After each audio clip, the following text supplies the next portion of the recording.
Assalamualaikum warahmatullahi wabarakatuh.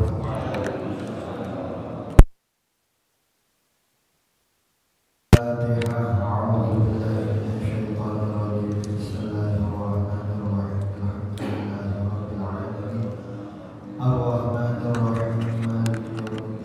Iyyaka na'budu wa iyyaka nasta'in. Ihdinas siratal mustaqim. Shiratal ladzina an'amta 'alaihim ghairil maghdubi 'alaihim waladdallin. Rabbi fili wa liwalidayya walil mu'minina amin.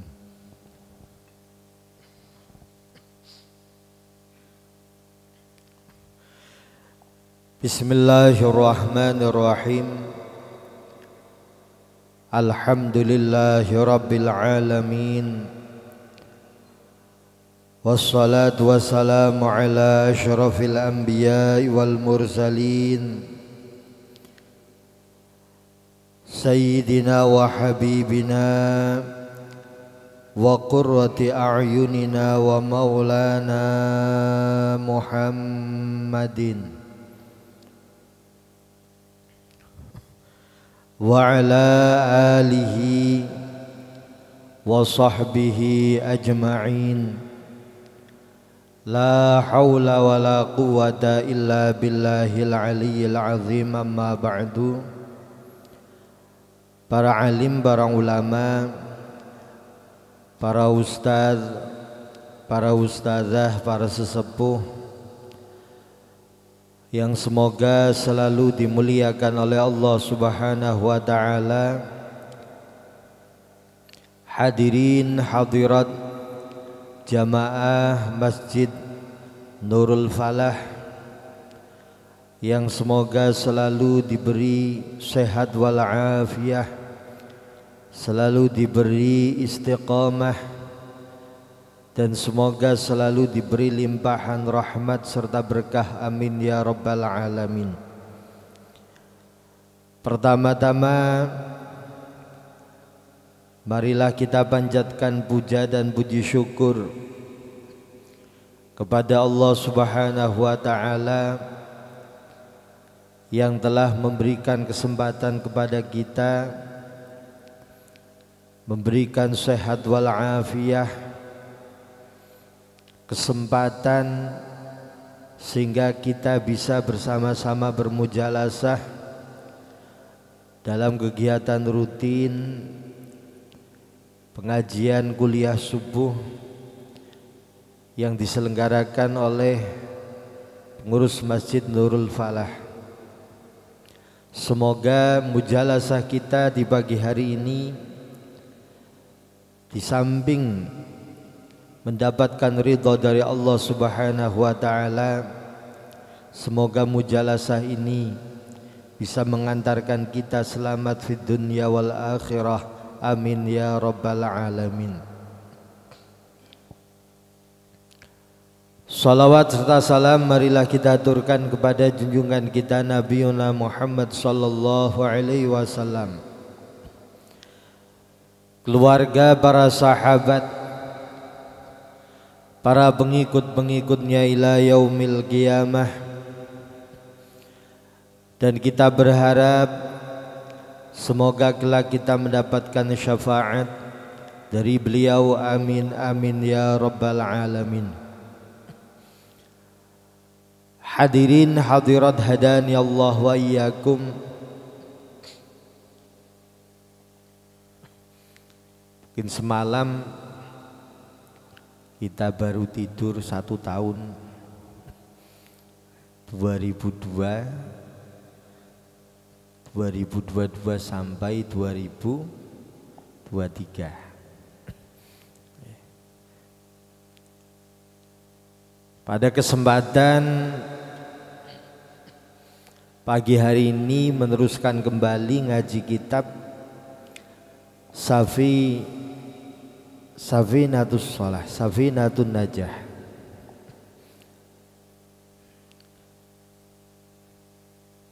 Akan membahas kaitannya masalah a'zarus shalah, uzur-uzur yang dianggap oleh syariat yang menyebabkan ketika kita meninggalkan sholat tidak dianggap sebuah perbuatan yang maksiat. Bismillahirrahmanirrahim. Qala al-muallif rahimahu wa ta'ala wa nafa'na bihi wa bi'ulumihi fid daraini amin ya rabbal alamin. Faslun a'dzarus shalah isnani an-naumu wan nisyan. Uzur-uzur dalam sholat itu ada dua. Yang pertama an-naumu, tidur. Yang kedua an-nisyanu, lupa.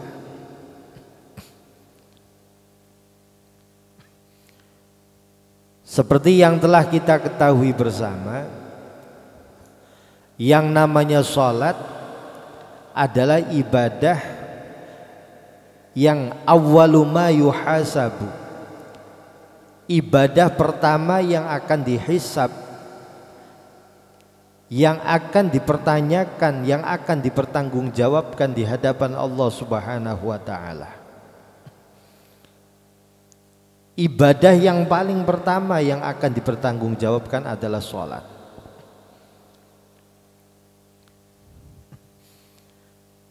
Seperti kita ketahui, sholat itu memiliki waktu-waktu khusus. Ada waktu-waktunya.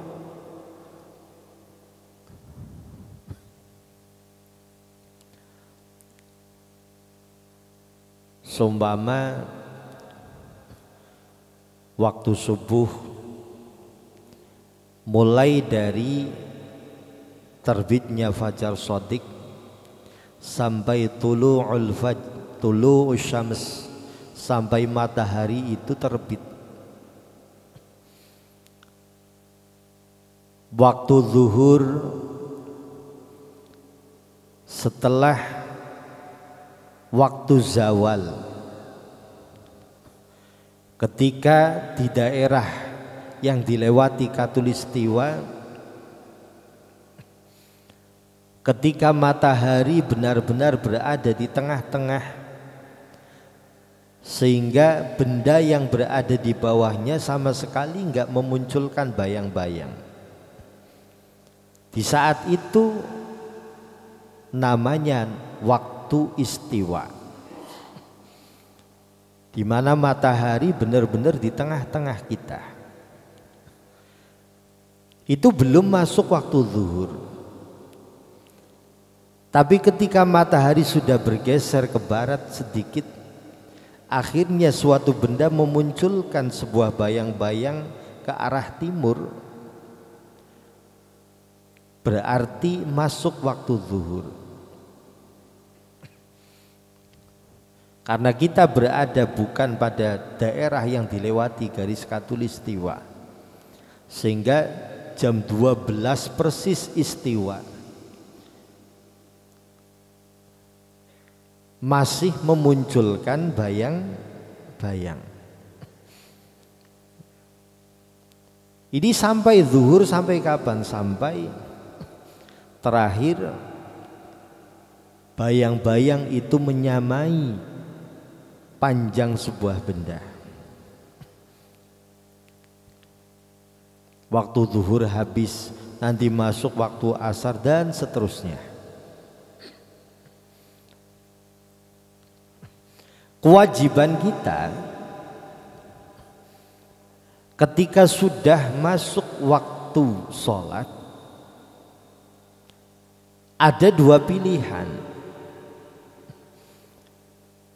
Pilihan pertama, saat itu juga langsung kita laksanakan, atau kalau tidak melaksanakan saat itu, berarti kita harus punya azm, punya niat untuk melakukannya nanti tapi masih dalam waktu sholat. Katakanlah zuhur jam 12 umpama, sampai asar jam 3.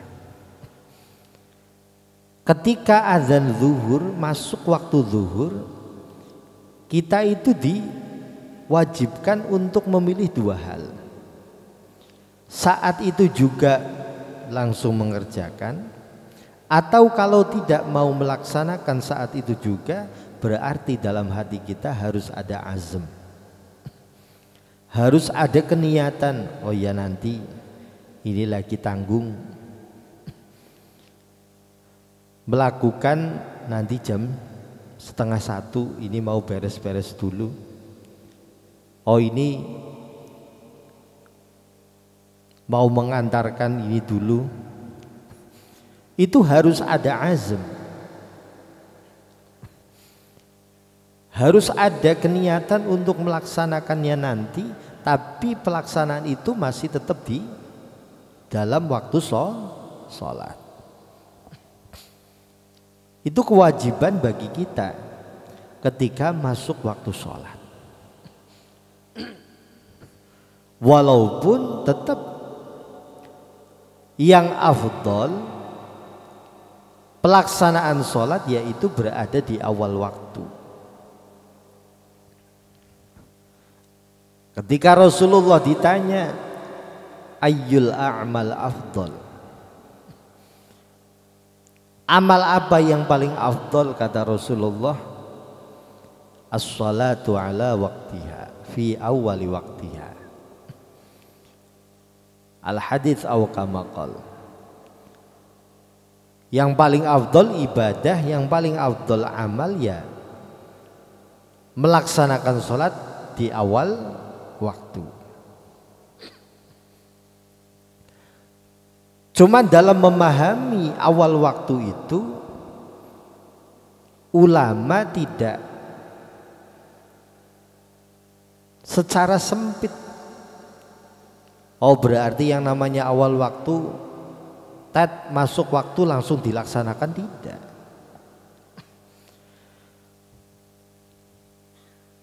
Masih dianggap awal waktu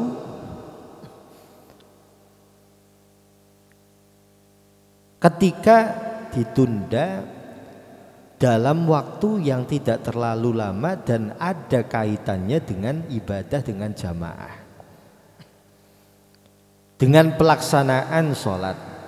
Mungkin gak bisa langsung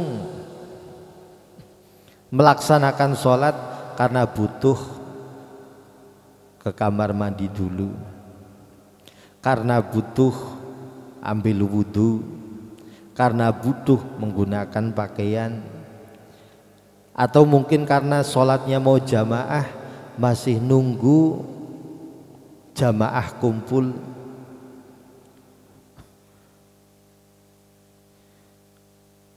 Itu walaupun mungkin agak mulur sebentar dalam rangka untuk memenuhi sesuatu yang ada kaitannya dengan sholat, itu masih dianggap awal waktu. Mungkin sholat sunnah qobliyah dulu, biasanya kan di masyarakat kita azan terus jamaah sudah berada di masjid niku jarang. Nggih napa mboten?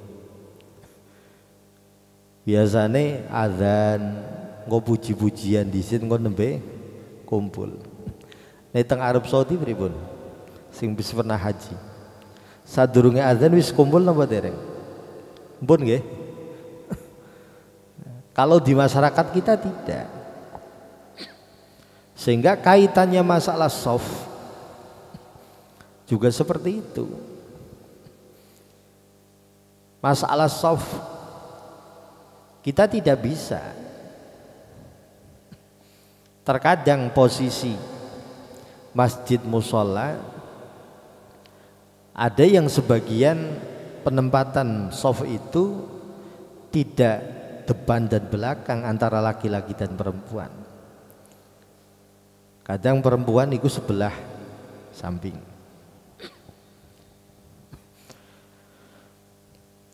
Ya karena kondisinya masyarakat kita itu nggak bisa. Sebab apa?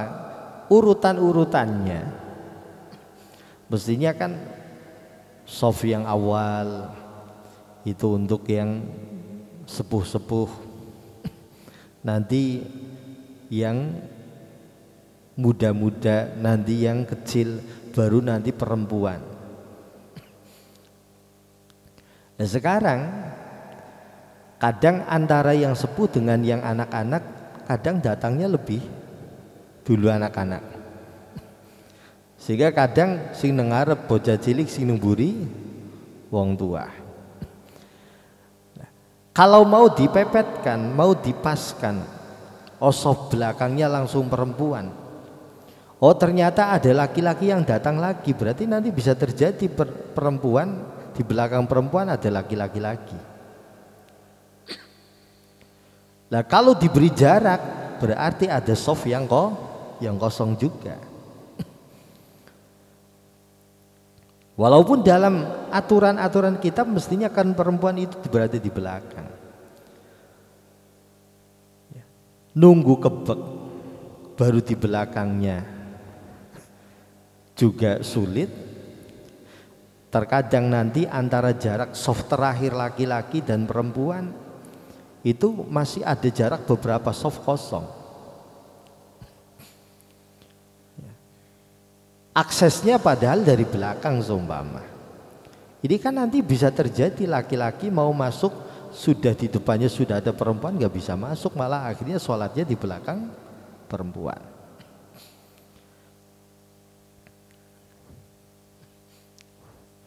Sehingga kalau memang sama-sama ditaruh di belakang juga nanti kaitannya masalah untuk mencari keafdoliyahan soft juga tidak bisa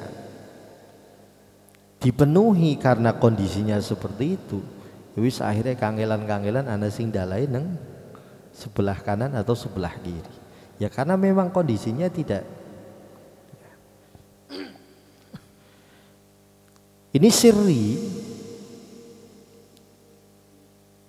itu adalah rahasia mengapa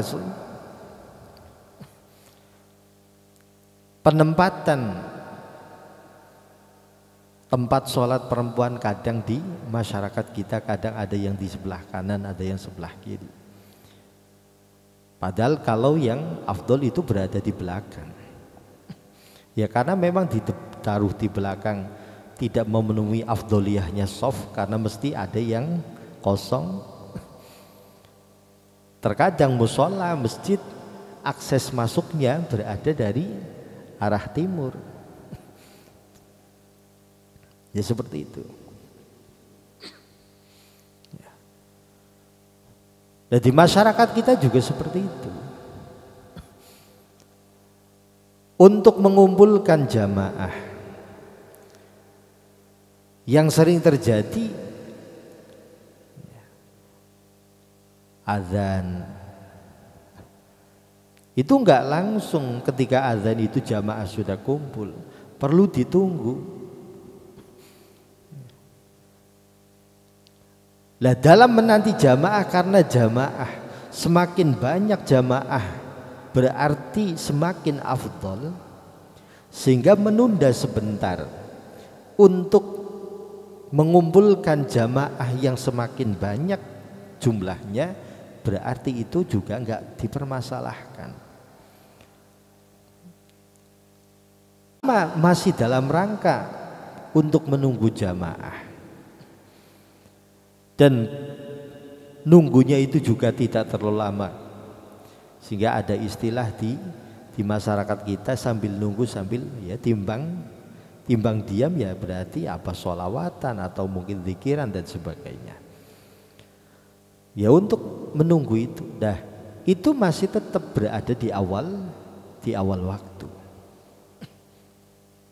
Itu namanya tetap masuk dalam kategori hadis as-salatu fi awwali waktiha, masih melaksanakan apa yang didawuhkan oleh Rasulullah, melaksanakan sholat masih berada di awal.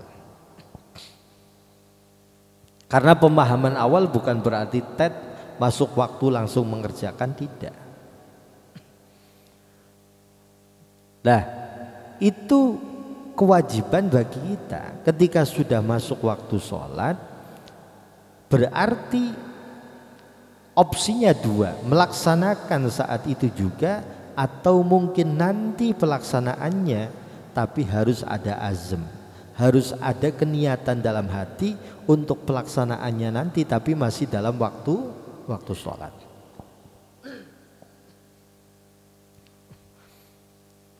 Sehingga nggak boleh kita itu bahkan dosa haram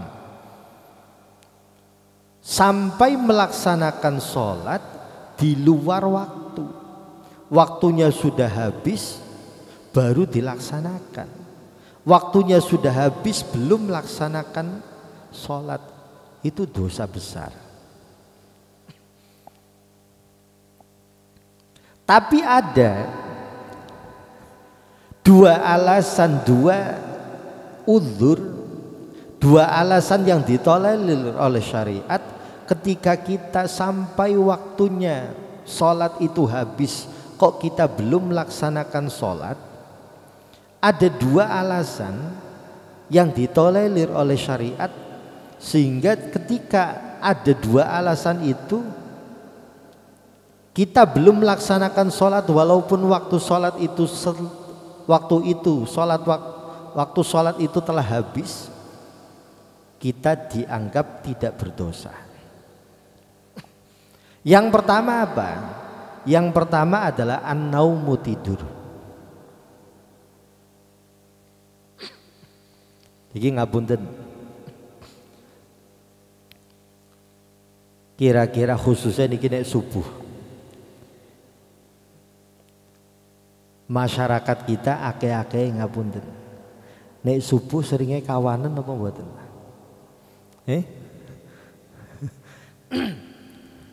Mungkin kados panjenengan sing pun sepuh-sepuh, insyaallah turu wis ora bisa lali.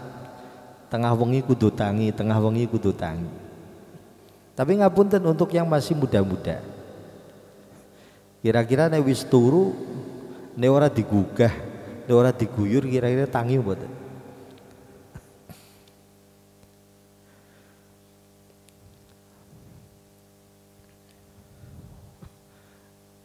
Lah ini tidur termasuk uzur, alasan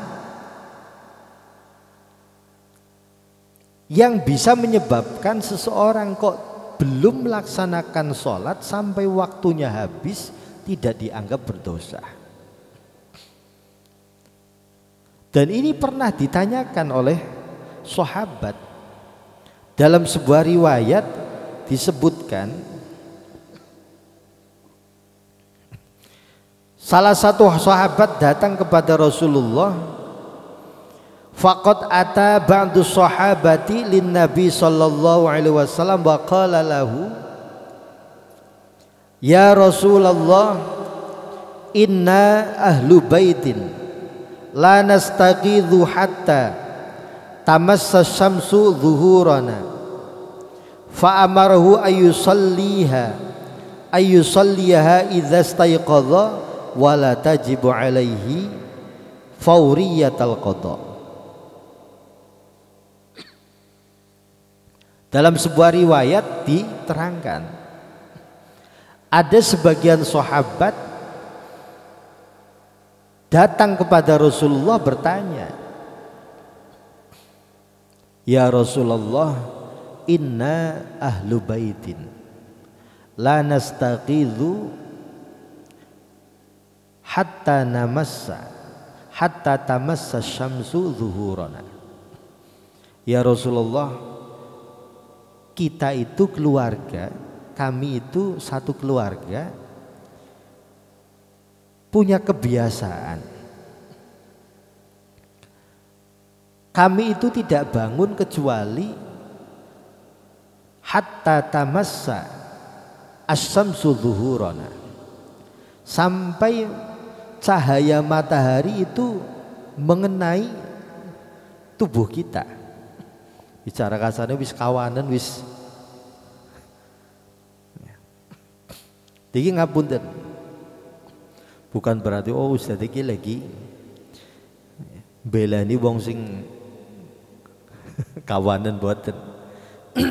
Ini murni menyampaikan ilmu. Sehingga apa? Sehingga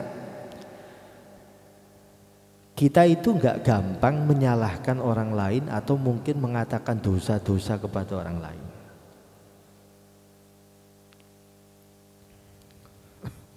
Karena apa? Ketidaktahuan kita akhirnya mudah mengklaim orang lain berdosa, mengklaim orang lain melakukan maksiat dan sebagainya.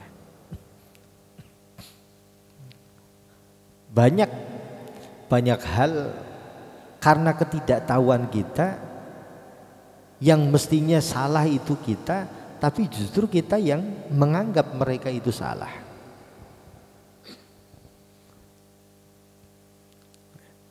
Ini sahabat bertanya, ya Rasulullah, kami itu sekeluarga duwe kebiasaan nek turu nek bangkong niku tangine kawanen ya Rasulullah. Di mboten cuma zaman saniki tok. Zamane Kanjeng Nabi ana sahabat sing sekeluarga biasane kawanen. Apa jawaban Rasulullah? Rasulullah fa'amarahu ayyusalliyaha idza stayqadha.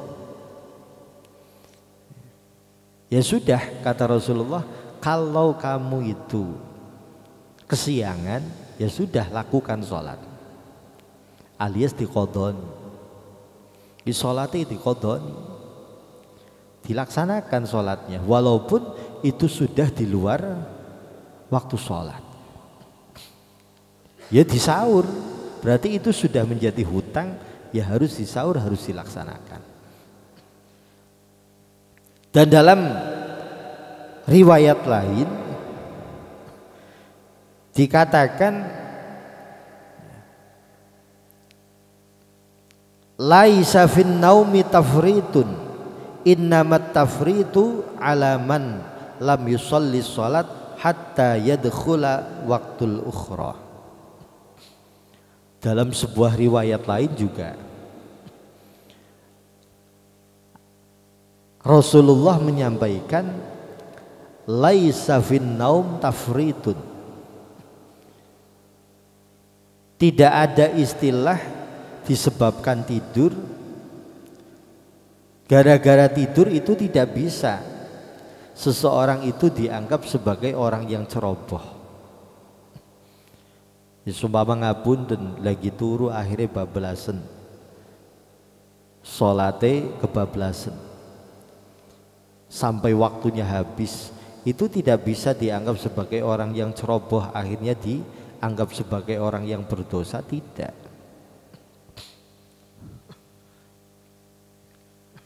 Di ngapunten cara wong keturon bisane ora mangkat sih, ya ki keturon, itu tidak bisa dianggap oh dasare ceroboh, ya mboten. Sebab orang tidur itu sudah berada di luar kendali. Orang tidur itu berarti orang yang tidak mukallaf, tidak terkena tuntutan syariat. Bicara ngapunten, orang itu ngelindur, tidur ngelindur terus jejak di sampeyan, ngantem sampeyan, itu tidak terkena hukum. Karena sedang tidak mukallaf, sedang tidak sadar.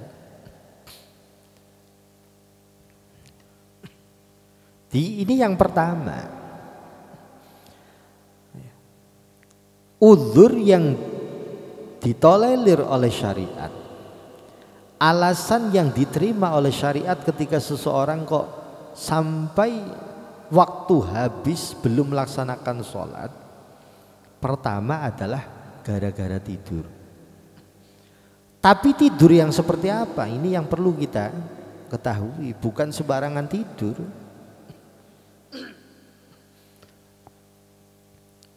Tidur yang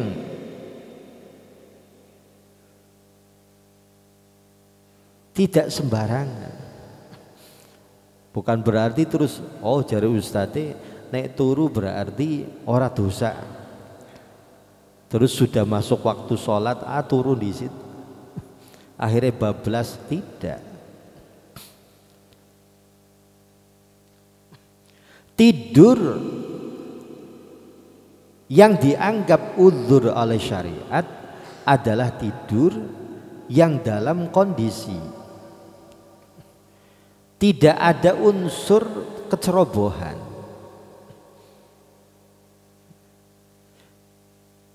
Contoh, belum masuk waktu sholat tidur, ternyata bablas. Itu juga namanya bukan ceroboh. Karena apa? Ketika tidur dia kan belum masuk waktu sholat, belum terkena ikatan, belum ada ikatan, belum terikat oleh suatu kewajiban karena waktu sholatnya belum masuk. Disumpama ngapunten jenengan niku dalu nek bengi niku turu, ternyata subuh niku bablasen. Itu secara fikih. Karena ketika tidur belum ada kewajiban untuk melaksanakan sholat subuh, tidurnya malam, subuhnya nanti. Sehingga seumpama sama sekali nggak bangun, bablas, langkah singgugah, atau mungkin di alarm juga nggak dengar, itu termasuk uzur.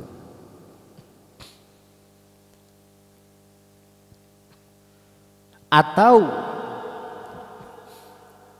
sudah masuk waktu sholat, panjenengan tidur, tapi panjenengan punya kebiasaan, punya keyakinan, atau sudah pesan terhadap orang lain untuk membangunkan, tapi ternyata kok bablas, itu juga termasuk uzur. Contoh, zuhur,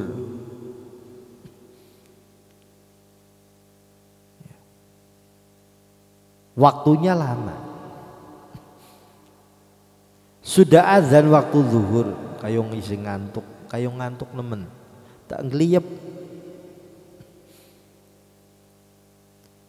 Tapi dia sudah punya kebiasaan, panjenengan sudah punya kebiasaan. Biasanya kula niku neng ngeliyep, ya, bar zuhur ngeliyep disit.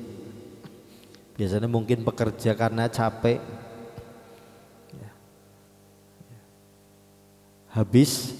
Habis bekerja, ya.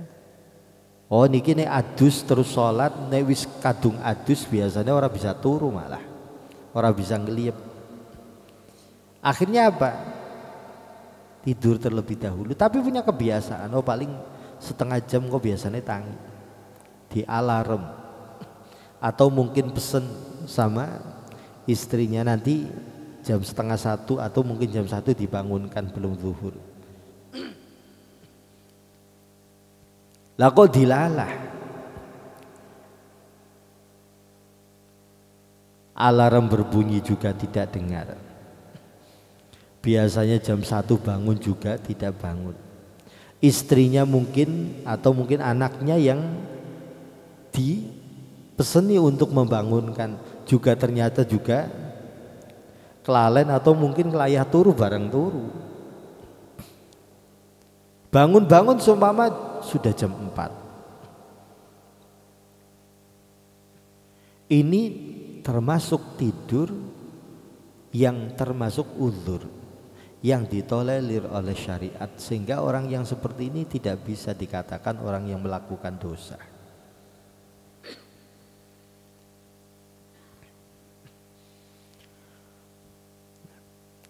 Lah orang yang tidurnya uzur seperti ini, maka bagi kita yang mengetahui orang tersebut belum melaksanakan sholat, hukumnya sunnah untuk membangunkan. Ingat, hukumnya sunnah. Oh, wonten kancane kayane mau turawi jam 11 durung zuhuran. Itu dibangunkan, hukumnya sunnah. Enggak wajib. Sebab tadi dia itu sudah, ya tidurnya itu sebab uzur. Tidurnya itu termasuk uzur yang tidak menyebabkan dosa.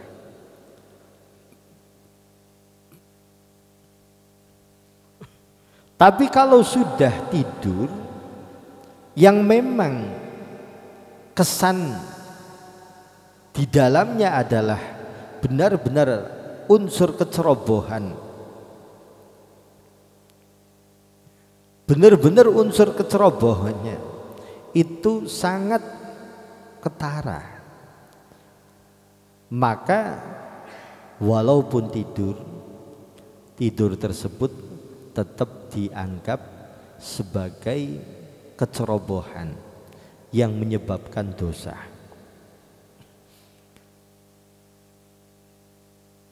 Dalam kasus seperti apa? Dalam gambaran yang seperti apa? Ketika seseorang itu tidur, sudah masuk waktu ibadah, sudah masuk waktu sholat, dia tidak yakin akan bangun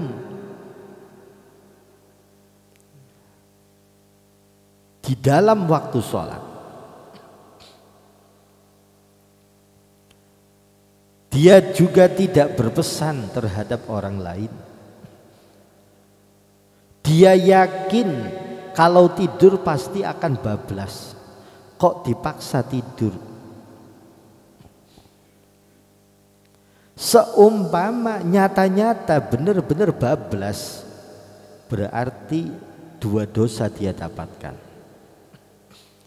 Satu,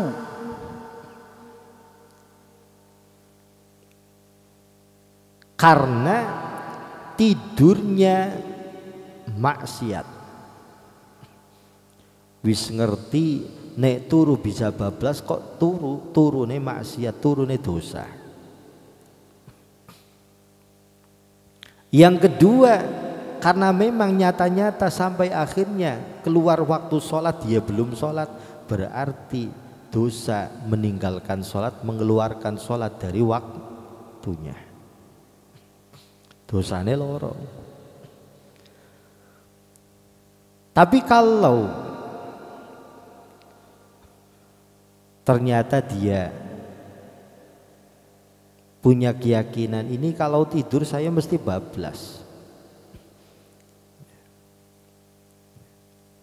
mesti bablas, oh turun nang omah dhewekan, omah sepi, hawane ngantuk, wis tengah rol jam tengah siji,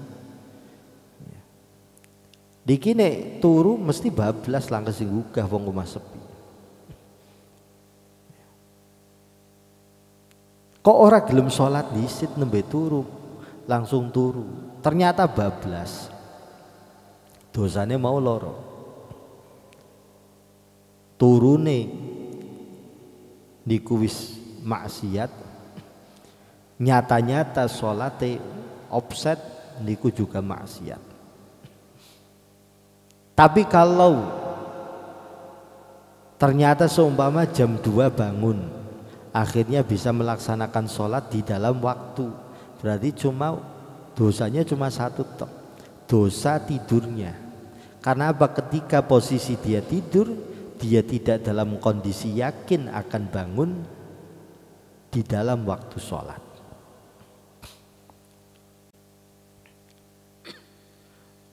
Nah, bagi kita yang melihat orang kok sudah masuk waktu sholat terus kok tidur, diperkirakan tidak akan bangun ketika tidak dibangunkan, maka bagi kita yang melihat mengetahui seperti itu, hukumnya wajib untuk membangunkan.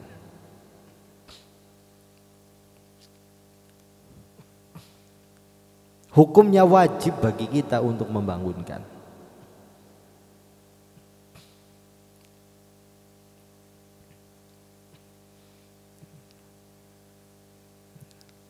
Harus dibangunkan.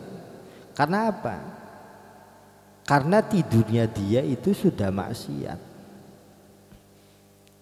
Kita membangunkan dalam rangka amar ma'ruf nahi mungkar, agar orang tersebut tidak melakukan kemungkaran, biar orang tersebut tidak melakukan kemaksiatan. Harus dibangunkan.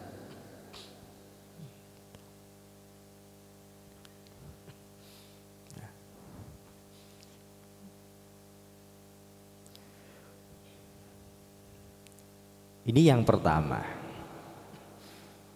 Di udzur yang pertama yang dirumuskan oleh ulama fikih adalah an-naum, tidur, tapi dengan perincian yang seperti itu. Jadi ada sebuah peringatan bagi kita. Dampak negatif terlalu banyak tidur disampaikan oleh Imam An-Nawawi Al-Bandani, kasratun naum mimma yurithul faqra lil ghina wa ziyadatahu liman huwa faqirun. Orang kok terlalu banyak tidur, maning-maning turu, maning-maning turu, maning-maning turu.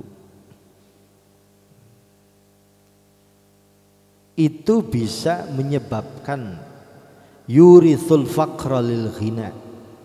Andai kata orang tersebut adalah orang yang kaya, kok kaken turu, bisa jadi melarat.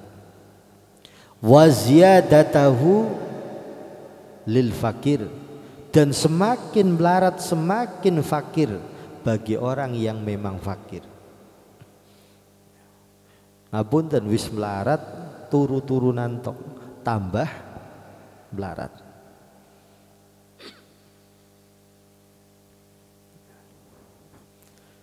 Dan ini beliau sampaikan karena memang ada sebuah riwayat yang mengatakan seperti itu. Dalam sebuah riwayat dikatakan, la yaruddul qada'a illa du'a wa la yazidu fil umri illa al birru wa innar rajula la yuhramu ar-rizqa bi dzambin adnabahu khususan al-kadhib wa kasratun naum tujibul faqra. Yang namanya qada, ketentuan Allah itu tidak bisa dirubah, tidak bisa ditolak kecuali oleh doa.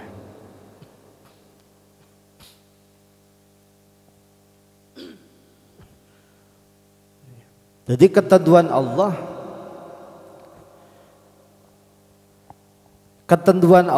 yang fi ilmil malak,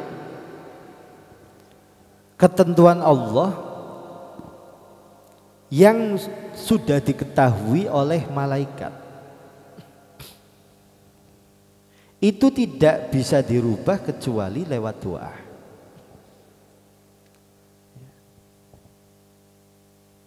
Di apa? Fi ilmillah, ketentuan apa yang sudah berada di pengetahuannya Allah, itu sama sekali nggak bisa dirubah apa-apa. Yang dimaksud masih bisa dirubah adalah qada atau takdir yang masih berada di pengetahuannya malaikat. Bicara kasarannya ngeten, Gusti Allah niku ngain sudah memberikan, sudah merancang sebuah skenario. hari ini si A nanti akan kena musibah. Tapi kata Allah, tapi engko nek si A sedekah musibah ora sida. Tapi yang disampaikan kepada malaikat, catatan dalam malaikat, hari ini tanggal sekian si A akan kena musibah. Sehingga dalam catatan malaikat, oh hari ini si A itu akan mengalami musibah. Lah kok ternyata dilalah. Ternyata sebelum bepergian si A itu berdoa, si A itu sedekah daf'ul bala. Akhirnya Allah merubah catatan yang berada di malaikat karena dia itu saat ini sedekah, karena saat ini dia itu berdoa, itu catatan musibahnya dicoret.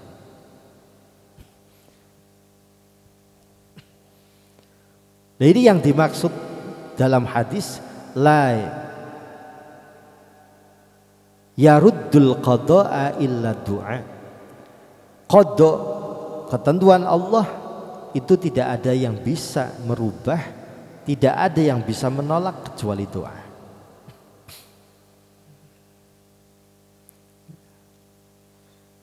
Wala yajidu fil umri illal bir. Tidak ada yang bisa menambah umur kecuali amal baik. Nek ngelakoni kebaikan, umurnya itu akan bertambah berkah.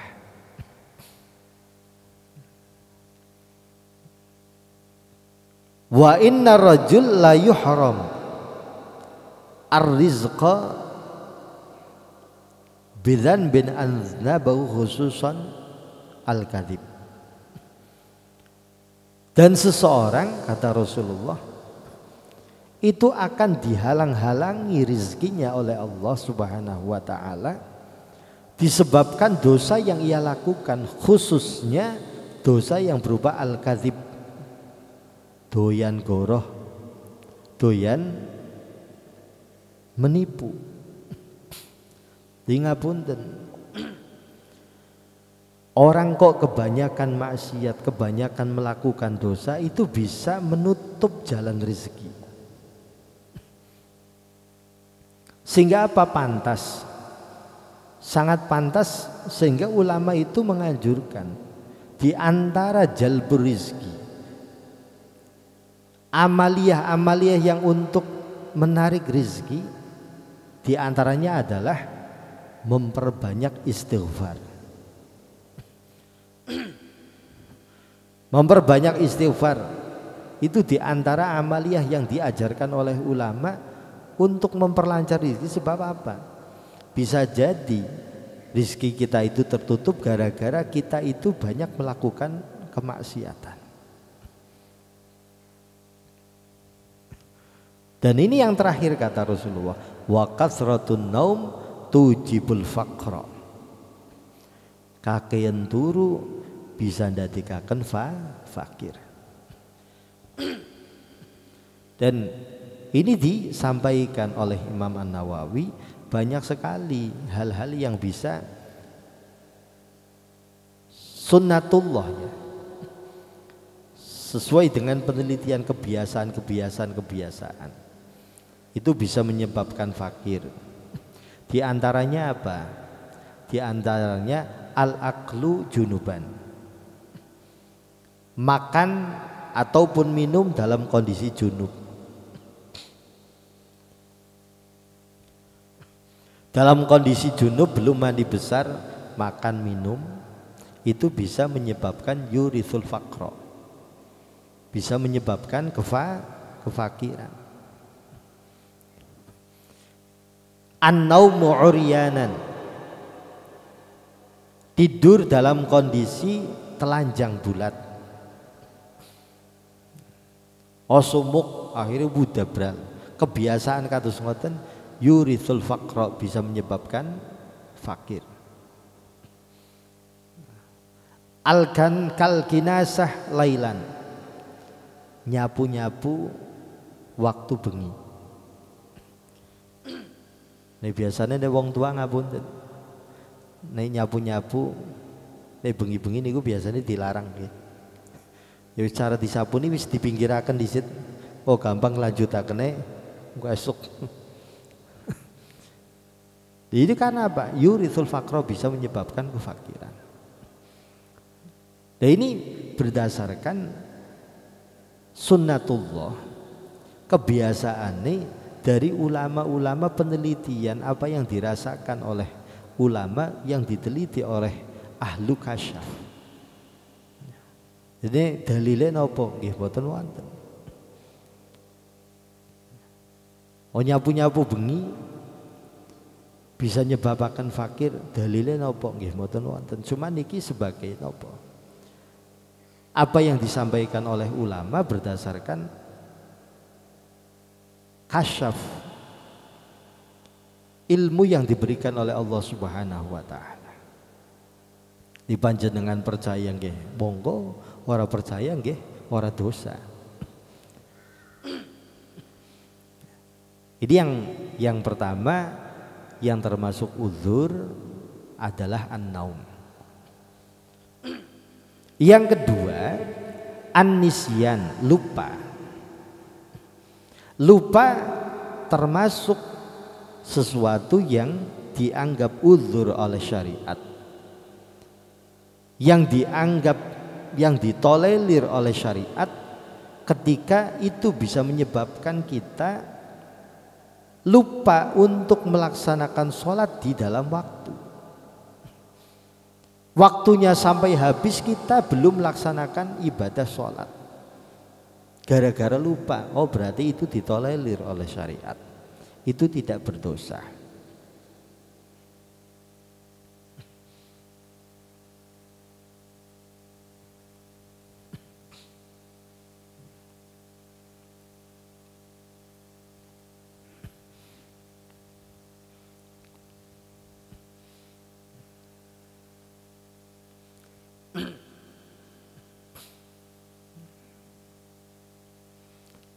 Dalam sebuah hadis dalam Sahih Bukhari Muslim, di sana diterangkan man nama an salatin au nasiyaha falyusalliha idza dzakaraha, rawahu asy-syaikhani. Rasulullah pernah menyampaikan man nama an salatin, barang siapa tidur an sholatin, an niku an mujawazah, maknanya berarti sampai mengeluarkan dari waktunya, ditinggal sampai waktunya entek. Orang tidur sampai waktu sholat itu habis, waktu sholat habis, au nasiyaha atau lupa, belum melaksanakan sholat, lupa sampai waktu sholat itu habis. Terus bagaimana? Kata Rasulullah, falyusalliha idza dzakaraha, laksanakanlah, qodolah ketika ia ingat. Ya. Dinek turu kok kebablasan, ya berarti dilakoni. Nalikane tangi kudu dilakoni. Lah kalau lupa, ya berarti kalau ingat dia harus mengqadha. Tapi sampai seumpama sampai ninggal dunia ora kelingan, ya berarti ini nalika ketika orang itu ingat, oh ya Allah, saya belum sholat, ya berarti sholat itu harus dilaksanakan. Cuman lupa yang seperti apa? Lupa yang seperti apa yang dianggap uzur oleh syariat? Lupa yang tidak diawali disebabkan oleh sesuatu yang termasuk ada unsur kecerobohan. Ngapunten, seumpama saking asik nonton televisi sampai akhirnya dani jebule wis adzan asar padahal durung zuhuran. Mungkin yang hobi main game zuhur santai, ternyata adzan asar ya untuk berarti lupanya dia itu kan disebabkan oleh sesuatu yang unsurnya itu ceroboh. Kalau dicontohkan oleh ulama dahulu itu kala'bis satranji, seperti main catur. Saking asiknya main catur nggak ingat kalau dia itu belum sholat. Lah kalau lupanya disebabkan yang seperti itu berarti itu tetap dosa. Tapi kalau memang benar lupanya itu bukan disebabkan oleh kecerobohan. Orang itu kalau lagi nikmat biasanya itu sering lupa. Mungkin orang yang suka mutolaah kitab, saking nikmatnya mutolaah, saking nikmatnya mempelajari sebuah kitab, akhirnya kok lupa. Itu bukan lupa yang dosa, tapi yang ditolerir oleh syariat. Atau mungkin panjenengan biasa jamaah isya, kok dilalah wonten tamu nemuni tamu. Setelah tamunya itu pulang, karena sudah kebiasaan jam segini jam 8 itu biasanya sudah sholat isya. Iki biasanya sokan kelalen, nggih napa. Kok pagi baru ingat, ya Allah, oh iya. Mau bengi niku wonten tamu, kula nemoni tamu durung sholat isya. Lah, lupa yang seperti itulah yang ditolerir oleh syariat. Nah, tadi dikatakan man nama an sholatin au nasiyaha falyusalliha idza dzakaraha. Konsekuensi ketika kita meninggalkan sholat, kalau memang itu uzur, kita meninggalkan sholat, waktu sholat habis kita belum melaksanakan sholat, disebabkan oleh sesuatu yang ditolerir oleh syariat, mungkin gara-gara tidur yang ditolerir oleh syariat, atau mungkin lupa yang ditolerir oleh syariat, maka kita tetap wajib untuk mengqadha. Tapi kewajiban untuk mengqadha tidak diharuskan, tidak diwajibkan untuk cepat-cepat dilaksanakan. Hukumnya sunnah untuk cepat dilaksanakan, tapi nggak wajib cepat-cepat dilaksanakan. Sumama ngapunten, sumama ibu-ibu kok kebablasan, tangi-tangi jam 6 waktu subuh sudah habis. Karena uzur lah, adus sekalian nyuci disit, sekalian nyuci beres-beres. Setelah beres-beres baru mandi, terus nanti mengqadha, itu enggak masalah. Berarti kan ditunda-tunda. Berarti ditunda-tunda, Ustaz. Kalau tadi bangun terus langsung sholat kan bisa, ya itu yang afdol. Yang afdol seperti itu. Bangun, lah kok sudah jam 6, ya cepet-cepet, tapi nggak wajib. Yang baik memang seperti itu. Ibarat orang itu punya hutang, ya yang baik itu langsung cepet-cepet disaur.